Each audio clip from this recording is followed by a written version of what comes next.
আমি প্রথমেই ক্ষমা চেয়ে নিচ্ছি যদি বক্তৃতায় কোনো ভুল হয়। আমি বক্তৃতা দিতে পারি না। সাকিব আল হাসান সে বলছে বক্তৃতা দিতে পারে না, আমার বক্তৃতা দেওয়ার দরকার নাই। সাকিব আল হাসান এমন একজন মানুষ কোনো ধরনের সমালোচনা সহ্য করতে পারেন না। সাকিব আল হাসান ব্যারিস্টার সুমনকে মারতে আসছিল, এবার প্রধানমন্ত্রী সাকিব আল হাসানের নামে অনেক কথা বললো। সাকিব আল হাসান নাকি এমপি হওয়ার যোগ্য না, আবার আমাদের প্রধানমন্ত্রী শেখ হাসিনাও এই কথাটাই বলেন। অন্যদিকে ভাইরাল এমপি ব্যারিস্টার সুমনের পক্ষ নিচ্ছেন প্রধানমন্ত্রী। দর্শক শ্রোতা, প্রধানমন্ত্রী সাকিব আল হাসানকে নিয়ে কি বলে এবং সাকিব আল হাসান কিভাবে ব্যারিস্টার সুমনকে মারতে যাচ্ছিল, এইটাও কিন্তু আপনারা স্পষ্ট দেখতে পারবেন। তাই ভিডিওতে ঝটপট করে একটা লাইক দিবেন এবং চ্যানেলটি সাবস্ক্রাইব করে রাখবেন। দর্শক শ্রোতা, এক এক করে আপনারা বক্তব্যগুলো দেখেন। যদি বক্তৃতায় কোনো ভুল হয়, আমি বক্তৃতা দিতে পারি না। আমি মাঠের মানুষ, আমি মাঠে খেলি। সো আপনারা ক্ষমা সুন্দর দৃষ্টিতে দেখবেন যদি আমার কোনো ভুল হয়। বাংলাদেশ আজ এগিয়ে যাচ্ছে, ক্রিকেট থেকে শুরু করে প্রতিটা দিকেই। আমি যেহেতু ক্রিকেটের মানুষ, আমি চাই ক্রিকেট নিয়েই কথা বলতে। মাননীয় প্রধানমন্ত্রীর নেতৃত্বে শুধু মাগুরাবাসী না, আমি চাই বাংলাদেশের প্রতিটা আসনেই যারা নৌকার টিকিট পেয়েছে, ধন্যবাদ আপনাদের সবাইকে। আশা করছি মাগুরা ফরিদপুর আমার পাশের জেলা, স্বাভাবিকভাবেই আমার এখানে যাওয়া আসা অনেক হয়।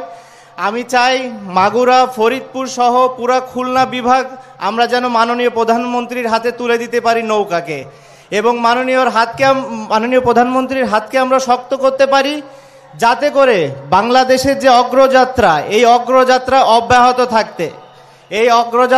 অব্যাহত রাখতে সবাই ভালো থাকবেন, সুস্থ থাকবেন। জয় বাংলা, জয় বঙ্গবন্ধু। সে হঠাৎ করে আমাকে সোনারগাঁ হোটেলে বাংলাদেশ এবং ভারতের মধ্যে যে ক্রিকেট ম্যাচ ছিল, ওই সময় আমার দেখেই সে পুলিশ এবং বিসিবির কর্মকর্তাদের সামনেই আমাকে মারতে আসছিল। আমি আপনাদেরকে একটা জিনিস বলতে চাই, শুনেন, যদি সাধারণ মানুষ যেভাবে বিচারের মুখোমুখি হয়, সাকিব আল হাসানের মতো মানুষকে যদি একটা মানুষ যদি দেশ বিক্রি করে দিত চিন্তা না করে, এই ধরনের জিনিস যদি সে করতে পারে, তাহলে তারে দিয়ে এই দেশের ভালো কিছু হইতে পারে না। আমি যেদিন সে আমারে মারতে আসছিল, আমি কাউরে বলি নাই।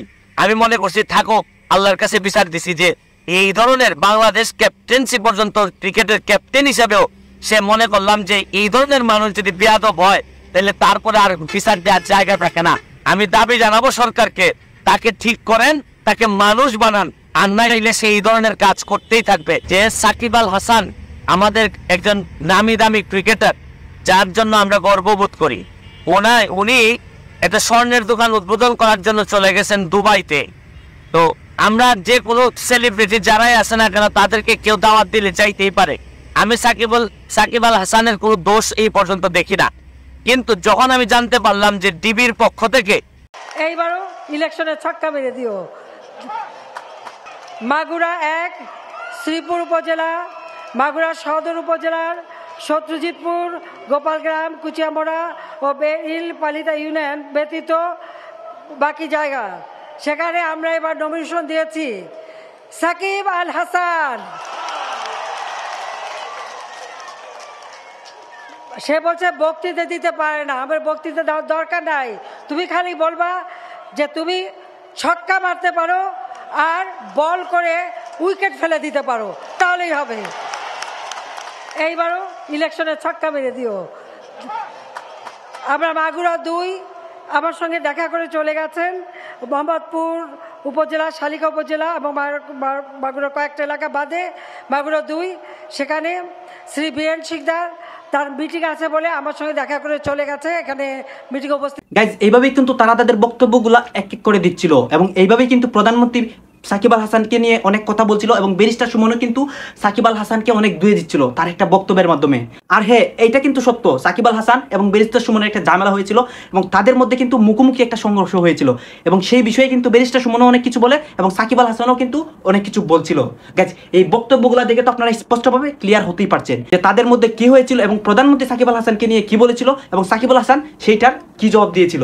দর্শক শ্রোতা, এই বিষয়টা সম্পর্কে আপনাদের কি মতামত প্লিজ ভিডিওর কমেন্ট বক্সে বলে যাবেন এবং আপনাদের কাছে আমার একটাই রিকোয়েস্ট, আমার এই ভিডিওতে একটা লাইক দিবেন এবং চ্যানেলটি সাবস্ক্রাইব করবেন।